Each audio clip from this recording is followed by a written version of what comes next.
Good day, engineers and students. We will be answering again a problem about a transmission line, a short transmission line. Pero ang question na dito is the receiving voltage.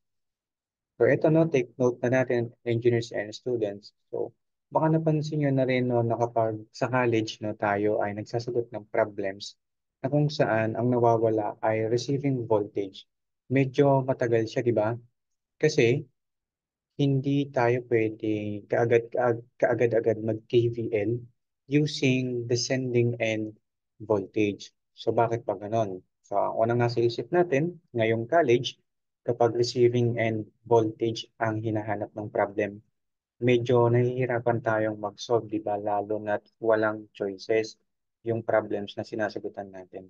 So ngayon, explain natin, paano ba siya sasagutan? So this is the problem.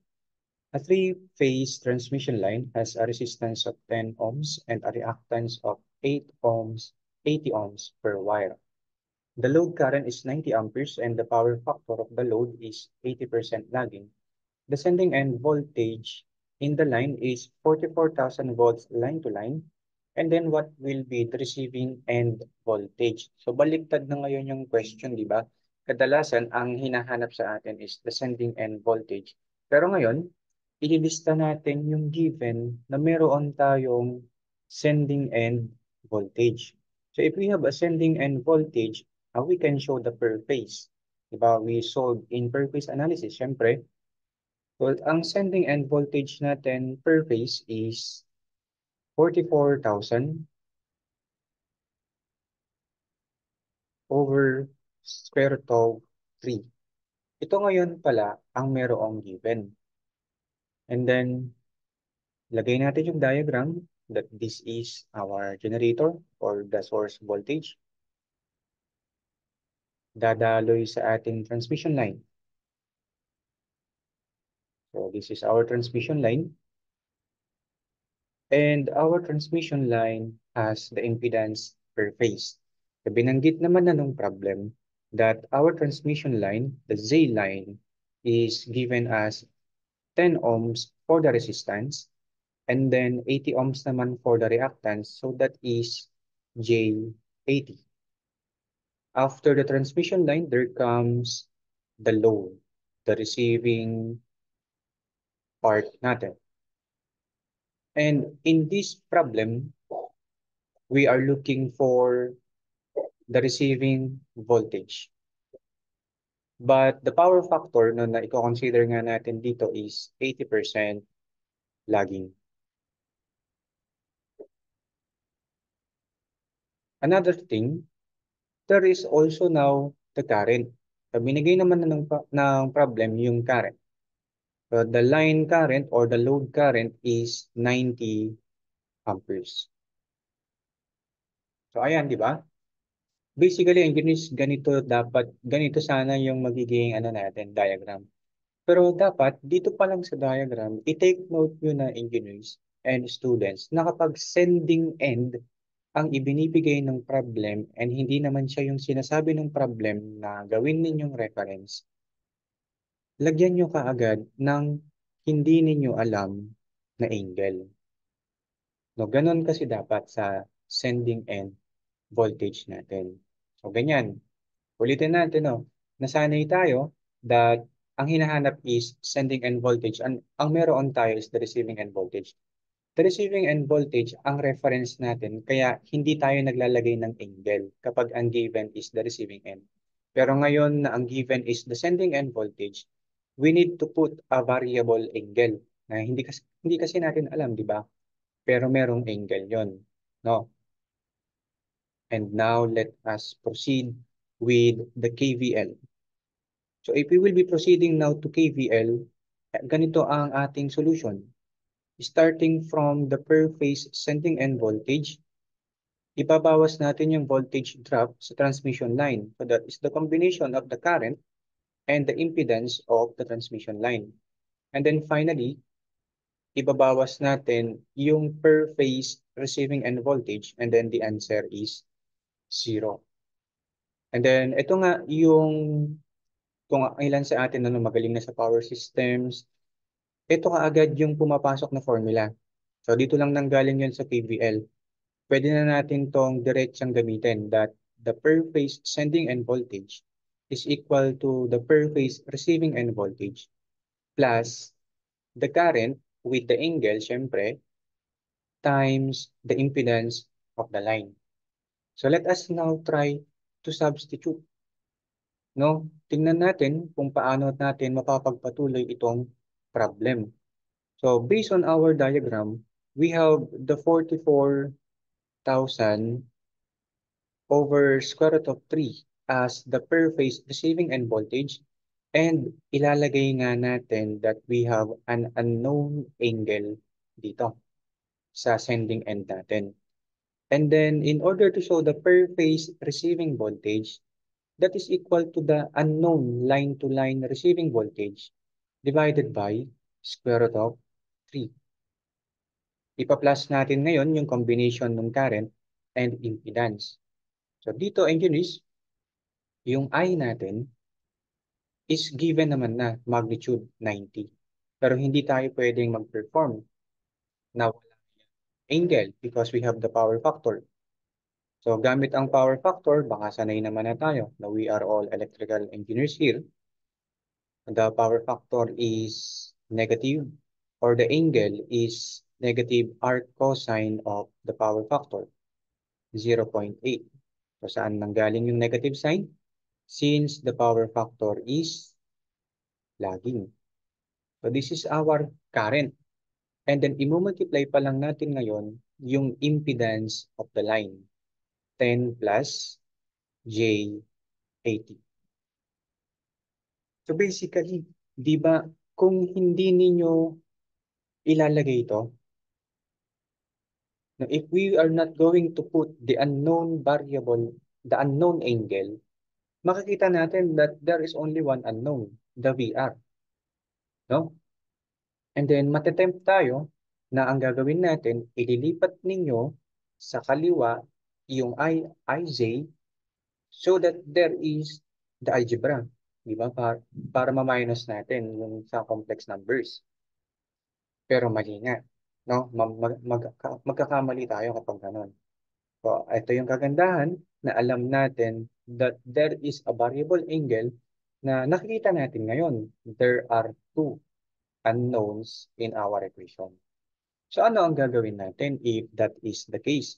So, there are two unknowns in our complex equation. So, first, proceed pa tayo, no?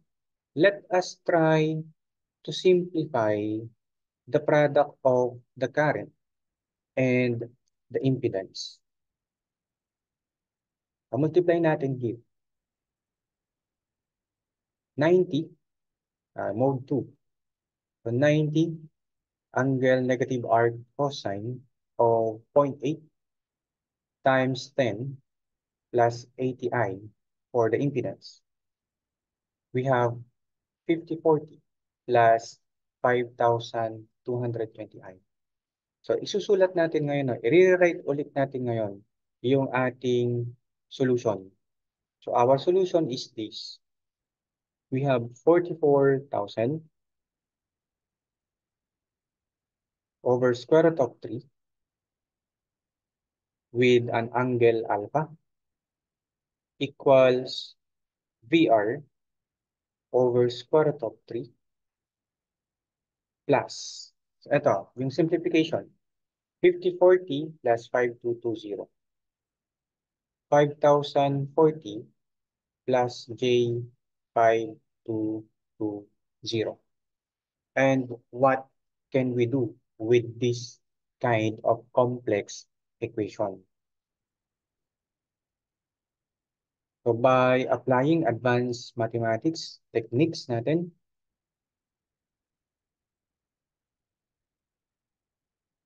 engineers, di ba, if we have a certain R which is equal, na mayroong angle theta, meron itong katumbas na rectangular form, A plus JB.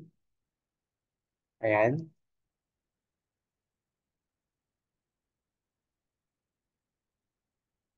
And then, in order to solve for the R, gumagamit tayo ng Pythagorean relation. If you can still remember, no, sana, no, by Pythagorean relation, para maiwasan natin yung paggamit ng theta, yung R square pala ay equal sa A square plus B square. So ano ba tong A na to? And ano ba tong B na to? Yung A na nakikita natin is any real part na makikita ninyo sa ating real problem. And yung B naman is the imaginary part or ito yung merong mga letter I or letter J. And here comes the Pythagorean, di ba? I think you remember naman, no, kapag ganyan, sa ating complex number, ang magnitude is pwedeng makuha kung tayo ay mag-Pythagorean relation. So based on the pattern, we have the kulay blue and pinakita natin yung kulay black para maiwasan natin yung paggamit kay theta. Babalikan natin ngayon yung iniiwan nating part of our solution. Ito lang din yun, di ba, engineers? The 44,000 over square root of 3 is the letter R na merong alpha or theta. Next naman, pagdating sa right side, real part. Sino ngayon yung pinaka-letter A sa right side? Sa right side, syempre dapat i-consider natin lahat ng quantities na walang letter J.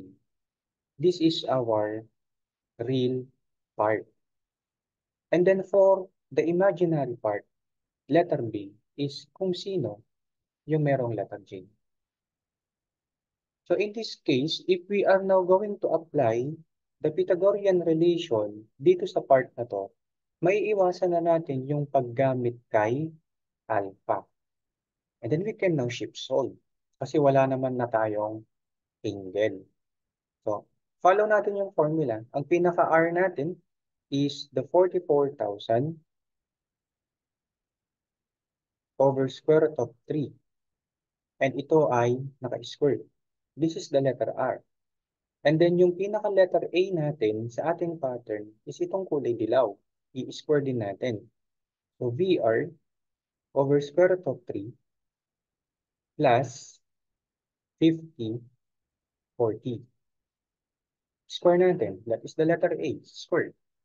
And then plus yung B naman ngayon. Yung B is kung sino yung J part. And that is 5,220. So what can we see in the last line of our solution? There is no angle na. Wala na tayong nakikitang complex number dito. Pwede na tayong makapag-shift solve sa ating calculator kasi wala naman ng complex number. We can now shift solve for our final answer, the VR. So mode 1, 44,000 over square root of 3 square is equal to the quantity, the unknown receiving voltage over square root of 3 plus 5040 raised to 2 plus 5220 raised to 2. So shift solve 34,331. 34,331.5 volts or 34.3 kilovolts.